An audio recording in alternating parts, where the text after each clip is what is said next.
Hello guys, I hope you all are doing well. Welcome to the channel again. This topic is Supreme Court, so let's start with it without wasting any time. We'll read along Supreme Court and High Court side by side to know about everything about all the things of the judiciary at one go. So, the first thing that we need to know is that unlike the American Constitution, we have an integrated judicial system with the Supreme Court at the top and High Courts below it. So, we have a hierarchical judiciary system, the integrated judiciary system, which are together. However, in America, there is a judiciary system in the center and judiciary system in the state, which is separated. So, there is a hierarchy of subordinate courts also, district courts and other lower courts. So, this single system of courts adopted from the Government of India Act 1935 and there's a double system of courts in USA, one for center and the other for the states, like I said. And to sum up, India, although a federal country like the USA, has a unified judiciary and one system of fundamental law and justice. Supreme Court of India was inaugurated on January 28, 1950, and before that we all know it was called Federal Court of India, established under the Government of India Act 1935. We saw it in our historical background video. Then, jurisdiction of the Supreme Court is greater than that of its predecessor. This is because the Supreme Court has replaced the British Privy Council as the highest court of appeal, which is the UK system. So, what all are the articles? Articles 124 to 147 in Part 5 of the Constitution deals with the organization, the independence, the jurisdiction, the powers, procedures of the Supreme Court, and Parliament is also authorized to regulate them.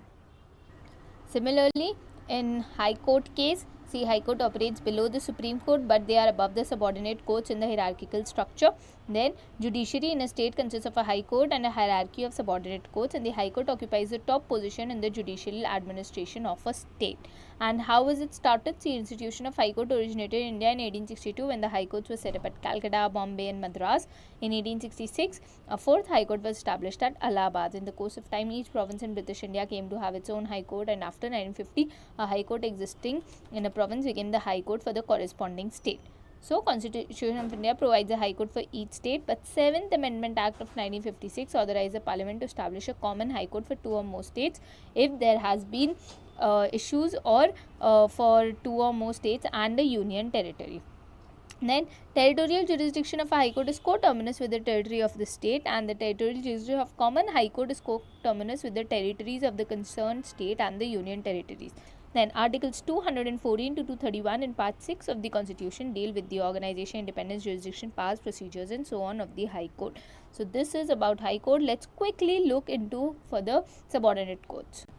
Again, in the Subordinate Courts, Chapter 35, State Judiciary consists of a High Court, hierarchy of subordinate courts known as lower courts, and they are so called because of their subordination to the State High Court, and they function below and under the High Court at district and lower levels.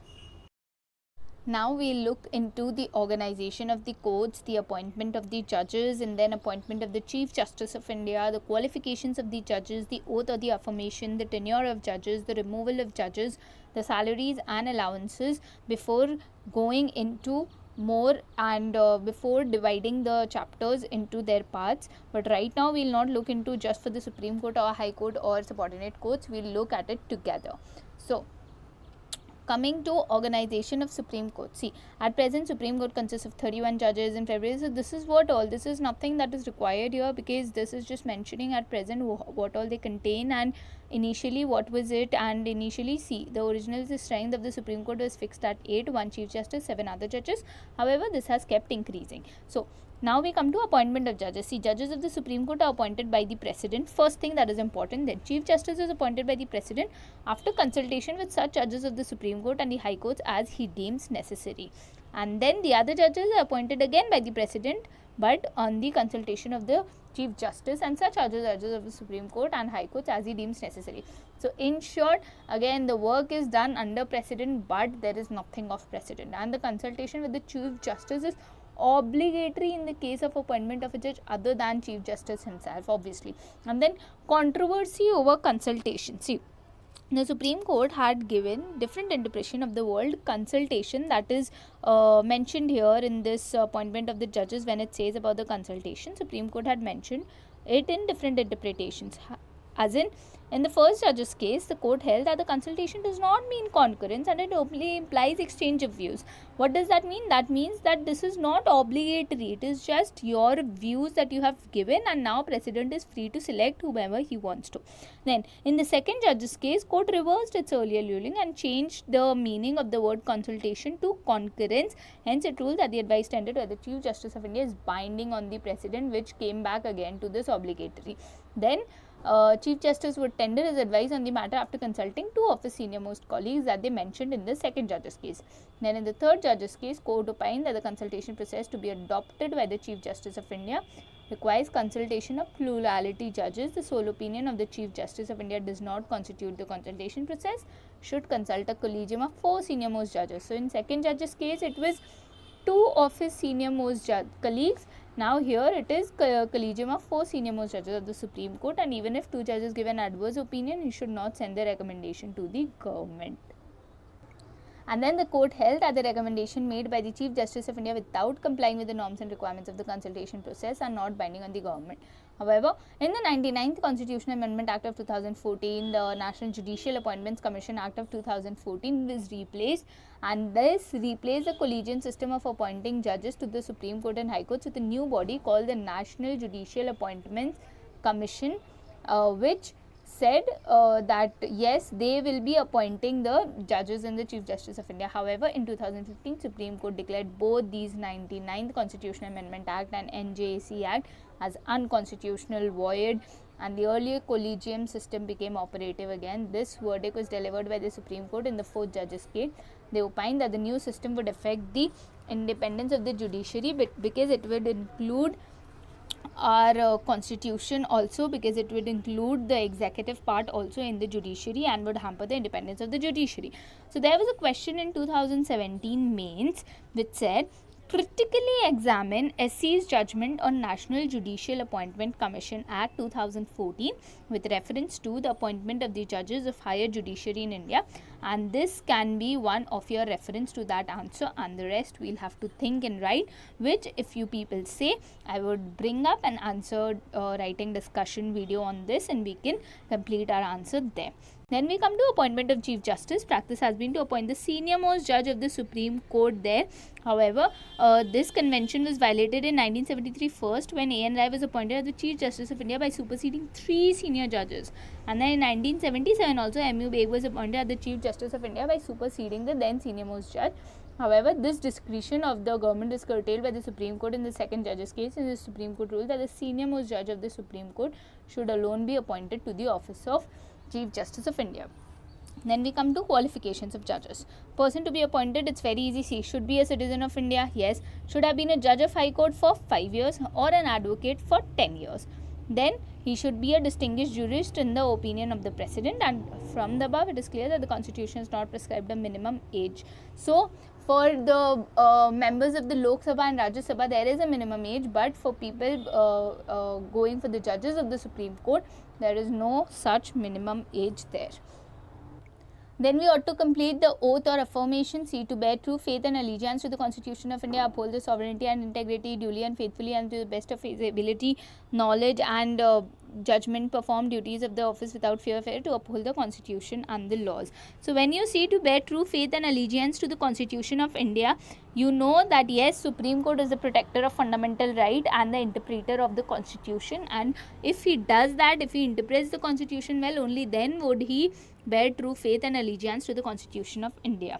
Then we come to tenure of judges. See, he holds office until he attains the age of 65 years. So even if there is no minimum age for election, the qualification for the end age, the retirement age is mentioned, that is 65 years, and any question regarding his age to be determined by Parliament. Then he can resign his office by writing to the President. So he writes to the President and can be removed on the recommendation of the Parliament, but by the President again.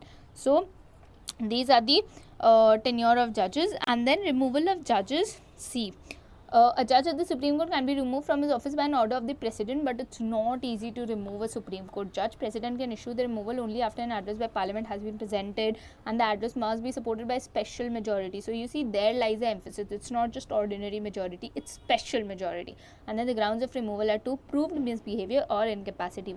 Without these grounds, there is no such question about it. Then we have the Judiciary Inquiry Act 1968 that regulates the procedure relating to the removal of the judge, and removal motion signed by this motion that they are talking of here, this address that must be supported by special majority. This motion must be signed by 100 members in case of Lok Sabha and 50 in the Rajya Sabha case, and then it should be given to the Speaker or the Chairman, and the Speaker or Chair may admit the motion or refuse to admit it. So if it refuses, again the case is gone, but if he admits, then the motion is taken further. Then if it is admitted, then Speaker Chairman is to constitute a 3-member committee to investigate into the charges. Then committee should consist of Chief Justice or Judge of the Supreme Court, Chief Justice of High Court and a distinguished jurist. So you see High Court is also mentioned here. And then if the committee finds the judge to be guilty of misbehavior or suffering from an incapacity, House can take up the consideration of the motion after the motion is passed by each House of Parliament by special majority. An address is presented to the President for removal of the judge. Finally, the President passes an order removing the judge. However, there has been no judge of the Supreme Court that has been impeached. Only once it was mentioned that Justice V. Ramaswamy of the Supreme Court was to be impeached, but though the inquiry committee found him guilty of misbehavior, he could not be removed as the impeachment motion was defeated in the Lok Sabha because they had majority there, and there the Congress party abstained from voting. Then the last portion before we jump to High Court is salaries and allowances. This is, you don't have to remember this, what is the salary of the judges or of the Supreme Court or High Court, but you have to know that yes, the salaries, allowances, privileges, leave and pension of the judges determined from time to time by the Parliament, and they cannot be varied to their disadvantage after the appointment except during a financial emergency. And they also paid sumptuary allowance and provided with free accommodation and other facilities. Retired Chief Justice are entitled to 50% of the last drawn salary as monthly pension, and they are all charged from the Consolidated Fund of India, not contingency fund but consolidated fund. Now let's look into all of these of the High Courts and complete that portion. Now again, the organization, every High Court consists of Chief Justice, other judges as the President may from time to time deem necessary. So again, the strength has not been mentioned about the High Court. It's about the President who can determine the strength of a High Court from time to time depending upon its workload. Then appointment of judges, High Court are appointed by the President and Chief Justice is appointed by the President. The same procedure again with the Chief Justice of India. However, the Chief Justice is appointed by the President after consultation with the Chief Justice of India, and in Supreme Court's case it was the judges there, and the Governor of the state concerned is also asked here. Then for appointment of other judges, Chief Justice of the concerned High Court is also consulted. In case of a common High Court, governors of all the states concerned are consulted by the President. Then there is second judge's case, the third judge's case, and again the 19th Constitutional Amendment Act by NJC thing. Then qualifications, it's easy again. Should be a citizen of India, should have held a judicial office in the territory of India for 10 years, judicial office or advocate of a High Court for 10 years. So this qualification is the same, and from the above it is clear that the Constitution does not prescribe a minimum age for appointment as a judge of a High Court. Moreover, unlike in the case of the Supreme Court, Constitution makes no provision for appointment as a distinguished jurist. So this is again different here. Then we come to oath and affirmation. See, a person appointed as judge of High Court to bear true faith and allegiance to the Constitution of India, again to uphold the sovereignty and integrity of India, to duly and faithfully under the best of his ability, knowledge and judgment perform the duties to uphold the Constitution and the law. So it's all the same. The tenure is until the age of 62 years, which in Supreme Court's case was 65, and any questions regarding his age decided by the President again with the Chief Justice of India, and the decision of the President is final here. So at that place, President did not have that much of emphasis, but here it's final. And then he can resign his office by writing to the President. So High Court also does it to the President. Can be removed by the President on the recommendation of the Parliament, and he vacates his office when he is appointed as a judge of the Supreme Court or when he is transferred to another High Court. Then we have removal of the judges. This is the same thing that we had in the Supreme Court. So this is all same about it.